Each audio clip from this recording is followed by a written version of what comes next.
हाँ जी, तो अब हम करेंगे व्हाट इज पेटी कैश बुक। पेटी कैश बुक क्या होती है?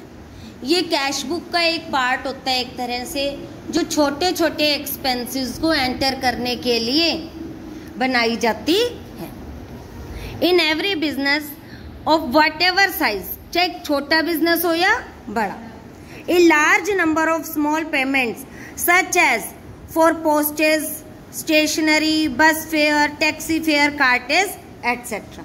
तो बहुत सारे छोटे छोटे खर्चे यहाँ होते हैं। तो उन खर्चों का जो भुगतान किया जाता है, these payment are generally repeated in natures. ये बार बार रिपीट होते रहते हैं। ऐसा थोड़ी है कि टैक्सी फेयर एक बार दे दिया, डेली ही देना पड़ेगा।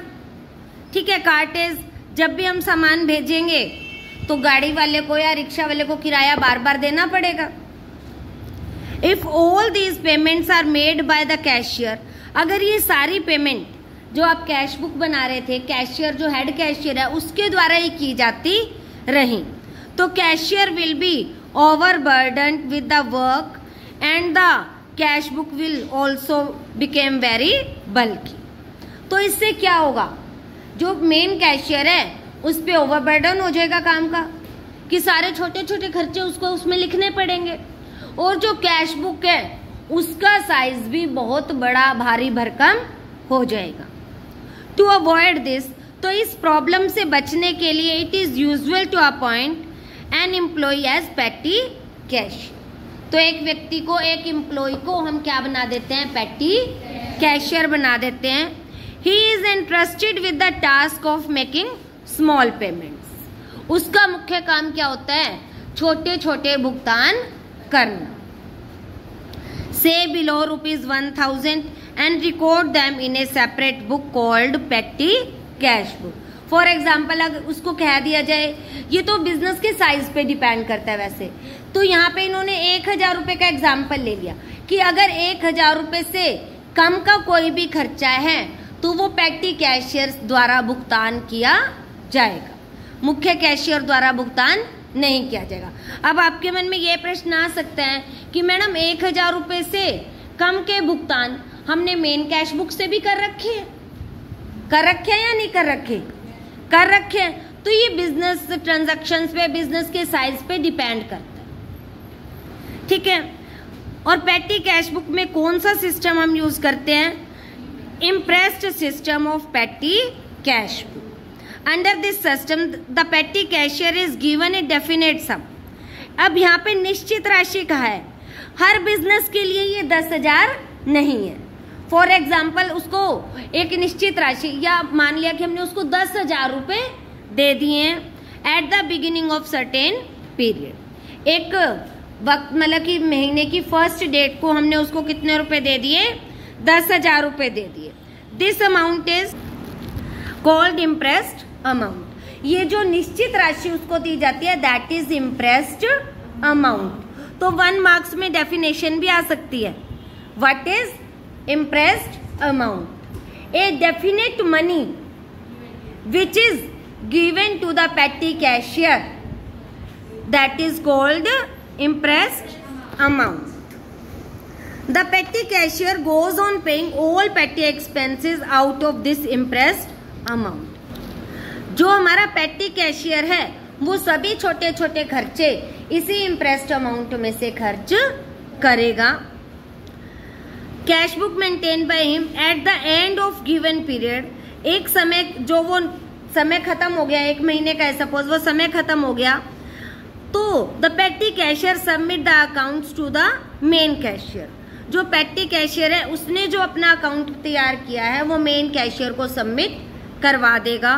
Who after having examined the पेटी कैश बुक। जो मेन कैशियर है, जो हेड कैशियर है, वो पेटी कैश बुक को पहले चेक करेगा, देखेगा कि उसने सभी खर्चे सही से लिखे हैं या नहीं लिखे। Reimburse the amount actually spend on the petty cashier. और पेटी कैशियर ने जितना पैसा, सपोज 10,000 रुपए में से अगर उसने 8,000 खर्च कर दिए, तो वो 8,000 रुपए उसको दोबारा से देके उसके पूरे 10,000 रुपए कर देगा। Thus on the first day of next month, the petty cashier, after including the balance already left with him is found again with the same cash balance which he held on the first day of preceding month। इन्होंने वही example लिया है कि उसके पास अगले महीने की पहली तारीख को भी इतने ही रुपए दोबारा से हो जाएंगे जितने उसने स्टार्टिंग में लिए थे। जैसे उसने 8,000 रुपए खर्च कर दिए तो 2,000 उसके पास बचे ही हुए हैं, तो अब उसको अगले महीने की पहली तारीख को कितने रुपए दे दिए जाएंगे? 8,000 रुपए ही दे दिए जाएंगे। A good impressed system should have the following essential.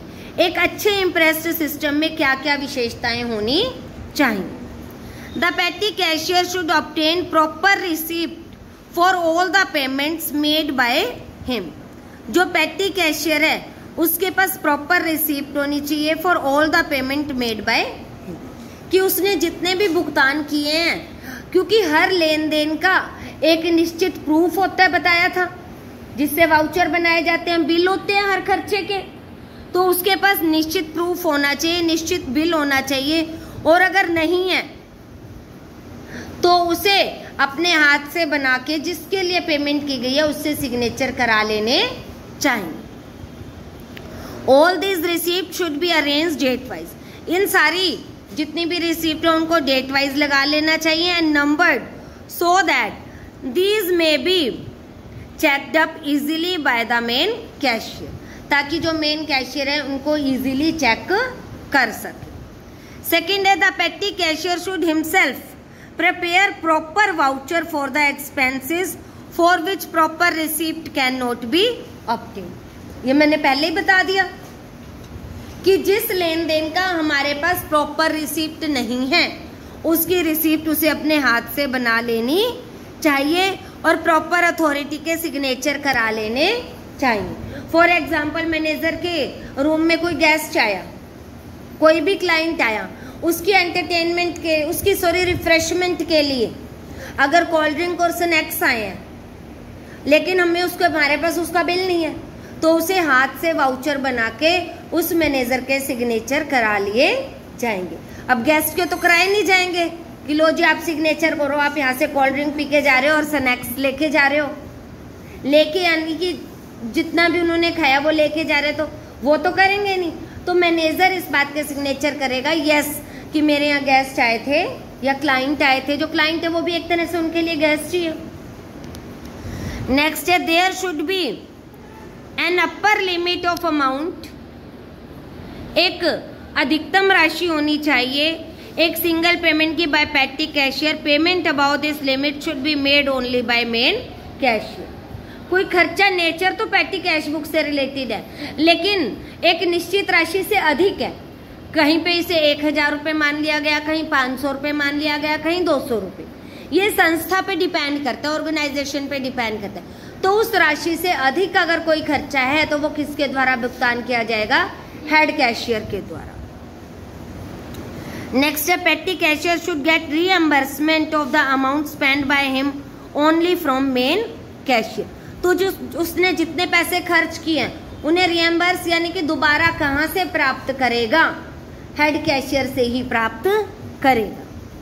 पेटी cashier should not be entitled to receive any cash coming from outside the business. इसका काम सिर्फ भुगतान करना है। अगर बिजनेस के बाहर से कोई भी पैसा आ रहा है, चाहे वो कम राशि है या ज्यादा राशि है, जितना भी भुगतान प्राप्त किया जा रहा है वो डायरेक्टली कैशियर के द्वारा ही किया जाएगा, पेटी कैशियर के द्वारा नहीं किया जाएगा। Great care should be taken while fixing the amount of impressed. जब ये इम्प्रेस्ड अमाउंट डिसाइड किया जाता है तब ये राशि बहुत ही सावधानी पूर्वक निर्धारित की जानी चाहिए। It should be sufficient to cover the petty expenses for the month. ये उन सभी खर्चों को जो मंथली होने हैं, छोटे छोटे खर्चों को पूरा करने के लिए सफिशिएंट यानी कि काफ़ी भी होने चाहिए और बहुत ज़्यादा अधिक भी नहीं होने चाहिए। ओके।